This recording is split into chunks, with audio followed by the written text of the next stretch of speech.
penyakit yang berat. Alhamdulillah ala kulli hal. Jadi kalau pengen kita lebih ringan ngelewatin ujian itu, lihat orang yang ujiannya lebih berat dari kita. Jadi syukur kita makin banyak, makin mudah syukur kita.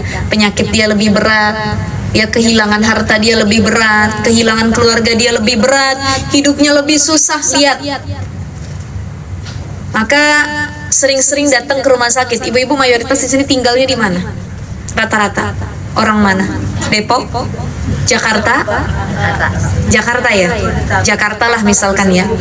Ibu yang tinggal di Jakarta, bagaimana Ustazah biar saya agak lebih ringan yang lewatin ujian? Ya coba tiap hari kita jadwalin datang ke rumah sakit, biarpun kagak ada saudara atau teman yang sakit. Kita puterin tuh seluruh rumah sakit yang ada di Jakarta.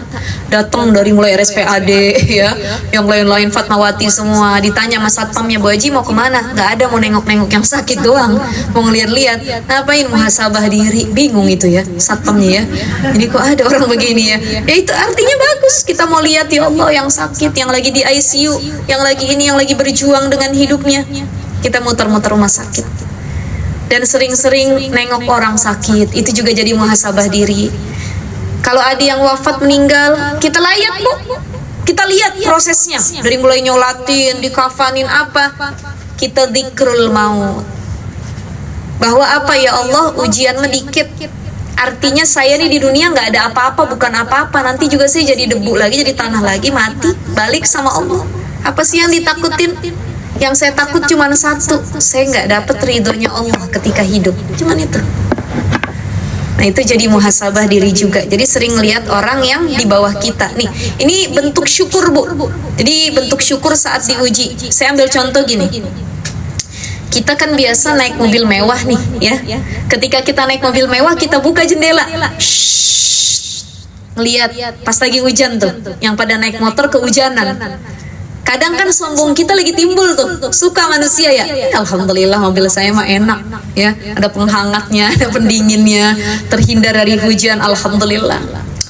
Ya, kasihan yang naik motor begitu tuh ya. Pas lagi sombong baru turunin. Kasihan yang naik motor. Besok mobil kita parkirin dulu, naik angkot kali-kali, naik ojek kali-kali. Kenapa? Muhasabah diri. Oh begini rasanya naik ojek, oh begini rasanya naik angkot, dempet-dempetan panas ya, nunggunya lama ngetemnya. Oh begini. Nah itu kan cara bersyukur. Cara bersyukur tatkala kita lupa dengan ujian kesenangan itu, lupa ingat sama Allah. Turunin ya Bu ya.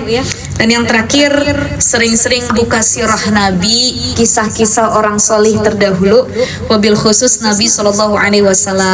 Jadi kalau kita ngeluh, ya Allah kenapa saya diuji jadi yatim piatu? Nabi dari kecil jadi yatim piatu.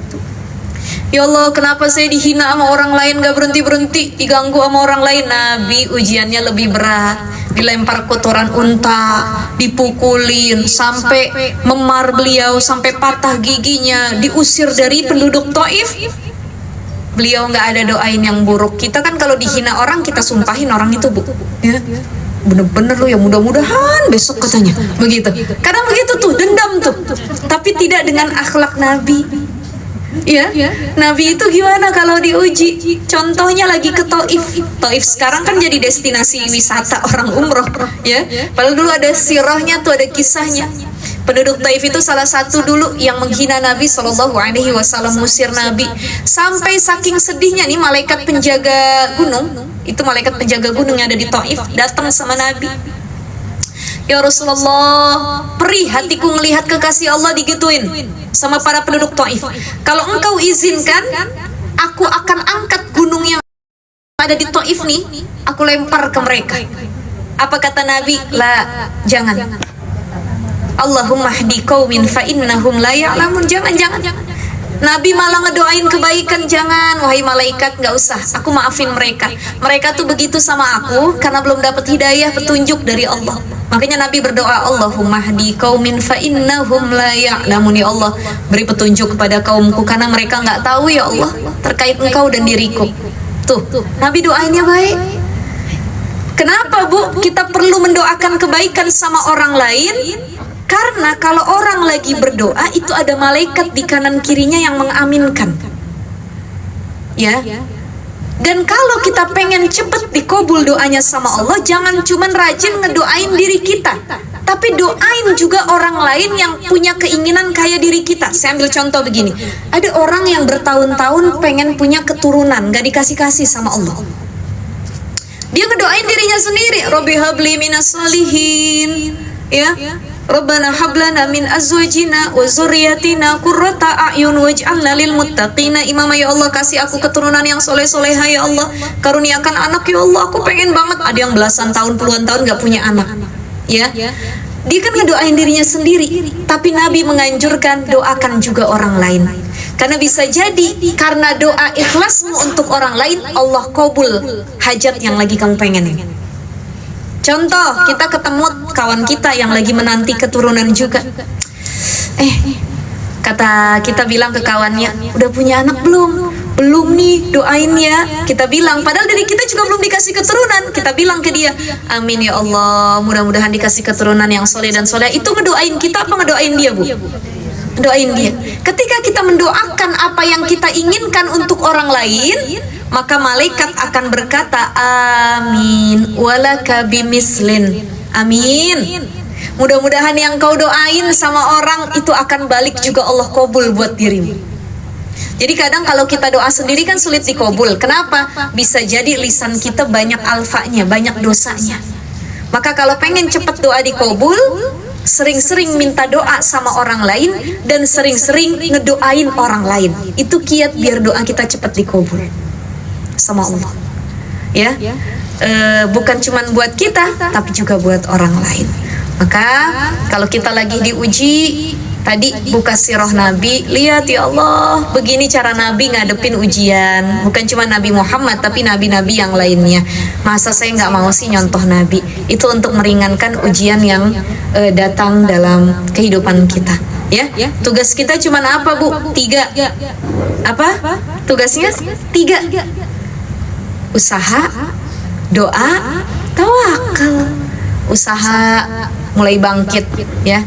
Kita lewati ujian ini, kita ikhtiar melewati ujian tersebut. Doa, minta sama Allah, ya Allah kuatkan aku ya Allah.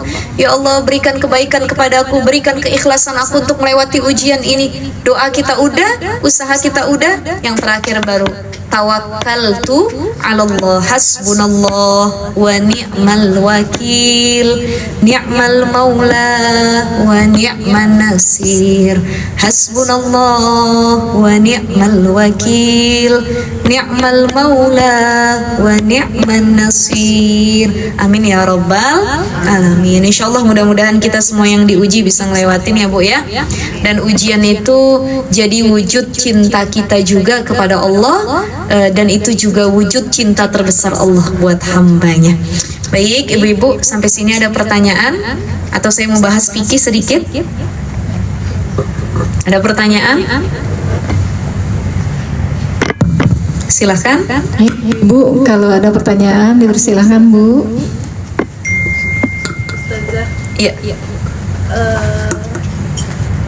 kalau ujian itu sama tidak dengan cobaan. Karena ada hal yang seringkali dibilangnya itu adalah ujian, tapi ada yang dibilang juga Cobaan. Nah, apa bedanya ujian sama cobaan? Ya, ujian sama cobaan itu sama. Percobaan dengan ujian itu sama. Kan orang kalau mau masuk atau tes, misalkan ya dia mau ngelamar ASN nih, PNS, kan diuji dulu ya, dicoba dulu gitu. Kira-kira lolos atau enggak. Jadi sama, beda kalimat saja, ujian dengan cobaan. Ya, dicoba nih sama Allah. Mampu nggak dia ngelewati cobaan yang hadir? Itu kan bahasa Indonesia saja ya. Tapi kalau bahasa Arabnya adalah ibtala, ya, ibtala, bala atau ujian, cobaan. Gitu. Dan gak semua ujian atau cobaan itu dalam bentuk musibah tadi. Ada yang dalam bentuk kesenangan. Jadi percobaan dengan diuji itu sama. Ayo percobaan dulu. Kalau misalkan pengen naik tingkat dari 1 ke 2, maka ada percobaannya, ada tesnya gitu. Ya Bu ya. Ada ujiannya.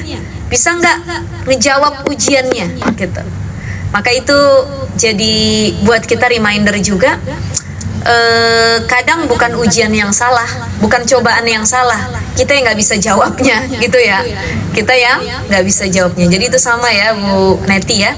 Ya kita doakan, saya lupa tadi ada Bu Neti, Bu Yeti juga yang hadir ya. Insya Allah mudah-mudahan diberikan kebaikan oleh Allah, dan ibu-ibu dari pensiunan IKKI juga semua mudah-mudahan dalam keadaan sehat walafiat. Gitu. Ada pertanyaan lagi ibu-ibu? Ya. Yang mana duluan? Yang ini tadi, Ibu. Kalau dengan azab, ada nggak azab selama kita masih hidup? Azab ya. Jadi gini, azab itu kan walahum adzabun alim. Banyak dalam Al-Quran disebutkan kata azab, ya, balasan, ya. Ada nggak orang yang diberikan azab ketika dia sudah masih hidup di dunia?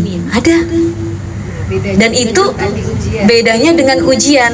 Kalau azab itu adalah sesuatu hasil atau impact dari perbuatan yang dia lakukan, itu azab, jadi akibat ya. Tetapi kalau ujian adalah cara Allah menaikkan derajat seorang hamba, itu dengan cara diuji. Jadi ujian itu adalah cara Allah pengen tahu kita makin dekat atau enggak sama Allah. Kalau nanti ujian itu makin jauh kita sama Allah, nah itu akan mengarah pada azab Allah. Istidraj tadi. Ujian itu tanpa sebab. Tapi kalau azab itu ada sebab yang akhirnya melahirkan azab. Jadi contoh apa nih azabnya ya? Durhaka, ukukul walidain, durhaka sama orang tua, itu ada ceritanya, kisah maling kundang katanya ya. Ada yang berubah jadi ikan pari, wallahu alam tuh ya. Iya macem-macem lah. Ada yang katanya diazab gara-gara sama ibunya, bapaknya begini. Nah itu kan hasil perbuatan. Yang harusnya dia melakukan ketaatan, kebaikan, apa disuruhnya? Birrul walidain wa'budullaha wa la tusyriku bihi syai'an wa bil walidaini ihsanan, buat baik sama orang tua. Allah udah kasih perintah gitu. Malah kebalikannya yang kita lakuin, malah ukukul walidain, durhaka sama orang tua, dikasih azab. Tetapi azab ini bisa langsung diberikan di dunia, ada yang nanti ditangguhkan di akhirat. Gitu. Terkait azab. Tetapi kembali lagi kita ya Bu ya, kita punya dosa, kita punya salah. Harapan kita Allah mengampuni dosa-dosa kita, dan kita yakin Allah itu Al-Ghafur, Maha Pengampun. Maha Pengampun. Jadi nggak semua langsung dibalas sama Allah di dunia, ada yang ditangguhkan nanti di akhirat ya. Jadi seorang mukmin itu dia mungkin kotor selama di dunia. Kita nih hamba Allah mungkin banyak dosa kita, kotor. Tetapi nanti ketika di akhirat kita disucikan dulu, makanya ada yang masuk neraka dulu yang akhirnya masuk surga nantinya. Ibarat baju kotor, langsung nggak dimasukin lemari kira-kira. Kan dicuci dulu Bu. Dicuci, disikat dulu, dicuci. Ada yang dibanting-banting, ya, ada yang dikucek-kucek, ada yang diputar di mesin cuci. Udah dicuci bersih, nodanya hilang, dipakein pewangi, baru disetrika, dilipat, masukin ke lemari.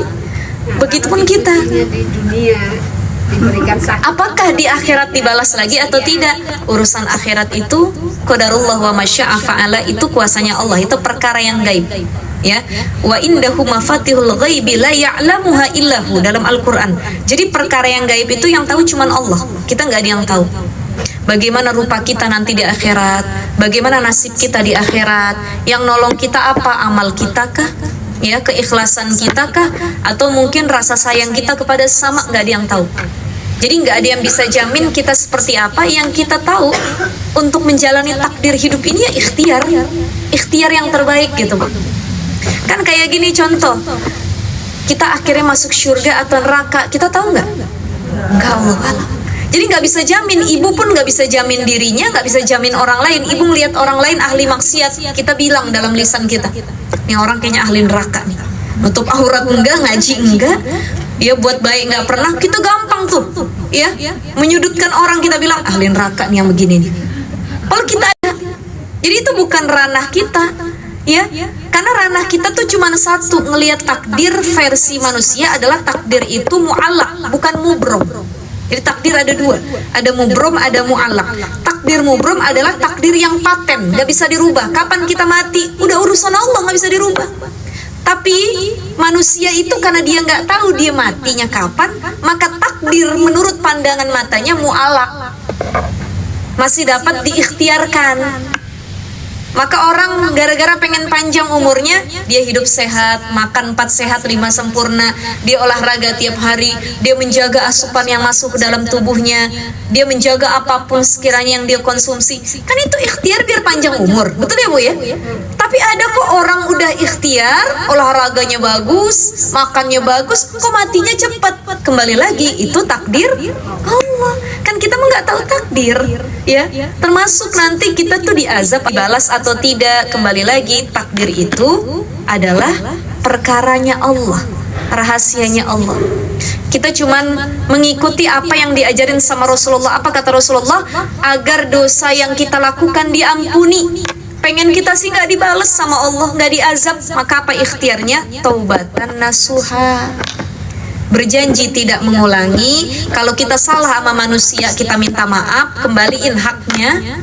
Kalau kita salah sama Allah, sholat taubat, perbanyak istighfar, taubat sungguh-sungguh. Di situ Allah membukakan pintu rahmat dan taubatnya sebaik mungkin. Allahu a'lam bishawab. Nanti dibalas atau tidak, tapi mudah-mudahan tidak, insya Allah, karena kita sudah taubatan nasuha ya Bu ya. Begitu ya.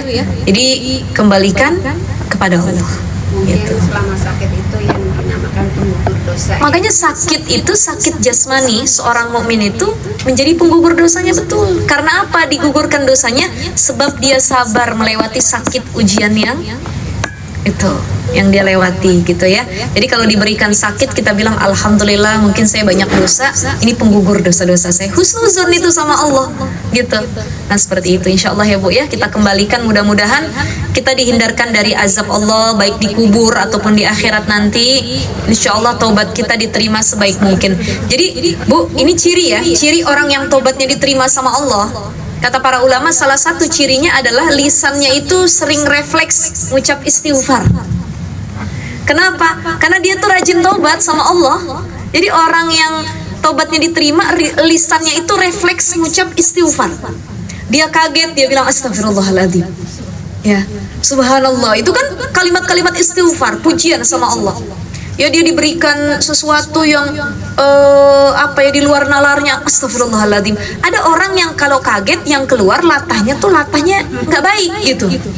Ada dia kesandung, bukannya astagfirullahaladzim, dia malah nyebut alat kelamin, dia nyebut binatang-binatang, ya disebut semua. Nah itu jadi reminder kita semua. Jadi orang yang memang benar-benar lagi proses taubat, itu biasanya lisannya tuh refleks mengucap istighfar. Dan orang yang lagi dalam keadaan bertaubat sungguh-sungguh, taubatnya diterima sama Allah, salah satu cirinya adalah Allah kasih penjagaan dirinya dari berbuat maksiat. Jadi kalau kita, Ibu, ini kata Imam Ibnu Athaillah As-Sakandari, salah satu karunia terbesar yang Allah berikan kepada hambanya adalah Allah berikan kesadaran tatkala kita sedang atau hendak melakukan dosa. Saya ambil contohnya begini. Ada orang mau zina, sudah menggebu-gebu syahwatnya nih, ya, mau zina dia. Ketika dia sedang atau hendak melakukan zina, tiba-tiba datang hidayahnya Allah ke dalam hatinya. Tek, tek. Ingat, zina itu dosa. Ingat efek dari zina. Ingat anak istri kamu di rumah. Ingat azab Allah kelak bagi orang yang berzina. Ingat, tiba-tiba hidayah itu datang. Istighfar dia.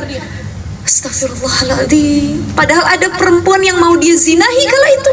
Dia bilang, mohon maaf saya nggak jadi. Saya takut sama Allah. Itu hidayah Allah.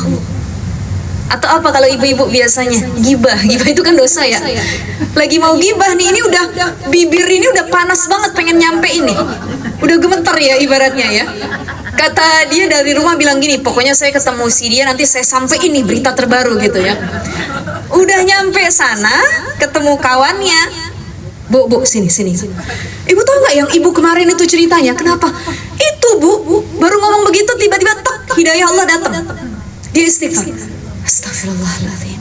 Kata temennya, kenapa Bu? Coba lanjutin deh Bu, kenapa? Gak jadi Bu, gak jadi. Gak ada. Saya takut Bu, saya ingat kita juga punya aib. Nah itu bersyukur kalau kita dikasih keadaan itu sama Allah. Tapi nyatanya ada orang yang cuma dapat hidayah tapi nggak dapat taufik. Maka yang luar biasa ketika dia dapat hidayah dia juga dapat taufik. Hidayah itu petunjuk. Taufik itu kata para ulama adalah cara kita untuk meraih petunjuk. Itu namanya taufik. Jadi kalau ada orang tadi mau maksiat, dia udah dapat hidayah, dia nggak jadi. Kenapa? Karena taufiknya hadir juga. Astagfirullah. Ada orang yang dapat hidayah, peringatan, kesadaran. Astagfirullah. Kenapa bu? Dosa gibah itu bu. Tapi nggak apa-apa, ini mah harus disampaikan gitu ya. Begini bu, begitu. Nah itu berarti nggak ada taufiknya, cuman hidayah doang. Tapi hidayahnya nggak berusaha dijemput. Ya. Jadi taufik dan hidayah itu, makanya kalau orang ceramah itu wabillahi taufik wal hidayah gitu ya, beriringan. Jadi kalau udah dapat taufik, udah dapat hidayah, kita juga harus dapat taufik. Untuk apa? Meraih hidayah itu. Jangan diterusin. Tapi gara-gara gemeter bibirnya, udah saya sampein aja sekarang aja ya, tapi jangan bilang siapa-siapa nih gitu. Nah itu kita lanjutin. Maka kalau kita ibu dapat karunia itu dari Allah, ucapin alhamdulillah. Allah masih cinta sama saya. Kenapa? Allah masih jaga diri saya dari maksiat. Allah kasih kesadaran, padahal dikit lagi saya nyemplung dalam maksiat. Alhamdulillahirabbil alamin. Tuh bukti cintanya Allah sama kita. Selain diterima taubat kita, dijaga kita dari maksiat. Ya gitu ya. Ada lagi Bu, satu pertanyaan lagi sebelum kita tutup. Saya boleh saja. Boleh. Oh enggak Ibu. Mau tanya saja terkait kaitannya dengan akidah ya. Itu ada satu mungkin ini bukan cerita tapi memang kondisinya bahwa ketika dia melaksanakan umroh tiba-tiba dia melihat ada dari agama lain gitu. Dan ketika pulang dia malah kembali bukan tambah takwa tapi dia malah berpaling ke keyakinan lain gitu saja. Dan dalam kondisi itu banyak Ustaz, saya baca ya beberapa kali artikel itu ada yang dia pindah menjadi non muslim gitu loh. Nah maksud saya dalam kondisi itu yang dinamakan sebagai takdir yang Ustaz sampaikan mu'allaq yang sebelum atau itu sebagai ujiannya tadi. Ya, baik gini. Kita berangkat ke Baitullah. Baitullah itu kan pusatnya agama Islam ya, Mekah Madinah. Nah ini sesuai dengan buku yang ditulis suami saya. Nanti saya bawakan bukunya buat ibu-ibu kalau ada yang minat ya. Judul bukunya, jadi setiap kami umroh kami bawa buku itu dan kita bahas juga jadi kajian di sana ya. Judul bukunya ditulis oleh suami saya, ke Baitullah tapi tidak bertemu Allah. Jadi berapa banyak orang yang umroh haji, bagi orang kaya niatnya cuma jalan-jalan. Bagi orang alim niatnya untuk mempopulerkan kealimannya gitu ya. Bagi pedagang niatnya hanya jual beli gitu. Itu banyak yang niatnya bukan karena Allah. Maka judulnya ke Baitullah tapi tidak bertemu Allah. Karena semua orang yang ke Baitullah belum tentu ketemu sama Allah. Fisiknya doang yang kelihatan, datang ke Baitullah tapi sesungguhnya dia nggak ketemu sama Allah. Contohnya apa? Kita kan datang nih, panggilan Allah ya. Labbaik Allahumma labbaik, labbaik la syarika laka labbaik, innal hamda wan ni'mata laka wal mulk la syarika lak. Kan begitu ya? Kita lagi manggil Allah tuh. Kita lagi labbaik Allahumma labbaik, labbaik ya Allah, labbaik ya Allah. Begitu tuh. Ya, kita lagi manggilin Allah, labbaik ya Allah, aku datang memenuhi panggilanmu. Tapi nggak dapat feedback dari Allah. Kata Allah, la labbaik alaik. Nggak ada labbaik untukmu. Kan kita manggil nih, saya manggil Bu Neti gitu. Iya Ustazah, itu kan namanya dikasih feedback. Tapi ketika kita datang, kita udah prosesi tahalul, apalagi tuh ada yang wukuf di Arafah lagi haji, umroh dia tawaf, dia sa'i macam-macam ya, pakai pakaian ihram, dia cuma labbaik Allahumma labbaik, labbaik la. Padahal niatnya tuh bukan untuk ketemu Allah.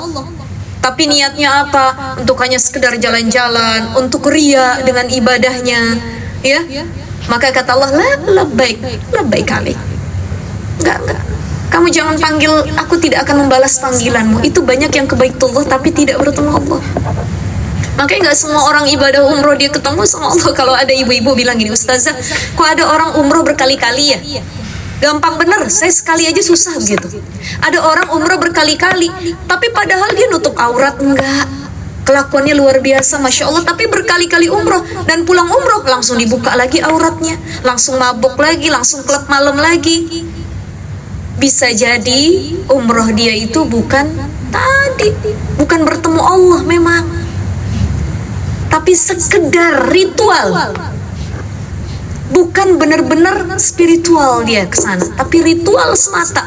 Ya udah ngikut prosesi pakai ihram. Ada yang banyak tuh umroh ya, saya makanya ya Allah ya Rahman, saya kalau umroh sama jamaah bareng-bareng selalu tekenin gitu, saya sama suami kalau bimbing, ibu minta doa, mohon doanya insya Allah tanggal 4 ini saya berangkat, 4 Desember, mudah-mudahan sehat afiat ya. Yang paling ditekankan apa? Bukan cuman prosesi, tapi bagaimana